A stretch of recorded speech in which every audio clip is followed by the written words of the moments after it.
Pemirsa, baru-baru ini gempa bumi berkekuatan dengan magnitudo 4,8 dengan epicenter gempa berlokasi di darat pada jarak 8 km barat laut Karangasem pada kedalaman 10 km.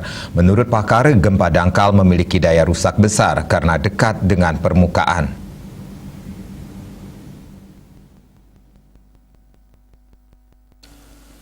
Menurut dosen pengampu mata kuliah Geomorfologi di Fakultas Pertanian UNUD, R. Suyarto, potensi kerusakan yang diakibatkan juga tergantung pada jenis gerak sesar, jenis material atau litologi sebagai tempat rambat gelombang gempa, sampai permukaan dan kondisi bentuk lahan di permukaan. Sebagai contoh, material yang kompak atau consolidated kuat, maka akan mereduksi tenaga gempa itu sendiri.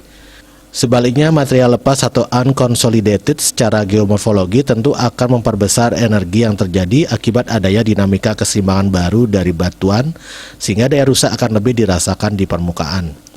Gempa yang terjadi dengan magnitudo 4,8 ini akan lebih dirasakan energinya apabila itu terjadi pada bentuk lahan dengan karakteristik lereng yang miring dan terjal, proses sedimentasi koluvial dan material yang lepas atau unconsolidated. Jika melihat lokasi gempa yang terjadi pada Sabtu lalu, menurutnya banyak didominasi oleh bentuk lahan lereng gunung api dengan ciri perbukitan dan pegunungan relief kasar dengan material piroklastik yang tidak terlalu memadat. Gempa dangkal yang berpusat di Karangasem tersebut memicu terjadinya ketidakstabilan lereng dan longsor. Sesuai dengan keterangan dari BMKG bahwa gempa yang diakibatkan sesar aktif lokal ini tentu diikuti oleh proses keseimbangan pada setiap lapisan litologi yang terdampak. Hal tersebut ditunjukkan dengan adanya gempa-gempa susulan yang kecil. Pihaknya menyampaikan kalau langkah adaptasi yang bisa dilakukan adalah memperhatikan bukit-bukit curam dan tebing-tebing sungai yang curam, apalagi dengan material lepas atau pasir kerikil. Perlu juga diwaspadai apabila terjadi gempa, wilayah ini sangat berpotensi untuk terjadi longsoran.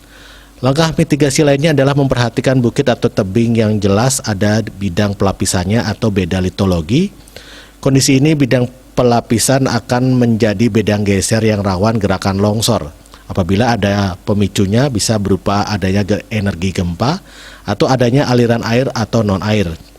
Tentu mitigasi adaptasi yang lain adalah berupa langkah penguatan alami tebing dengan langkah vegetatif dan pengurangan kemiringan lereng.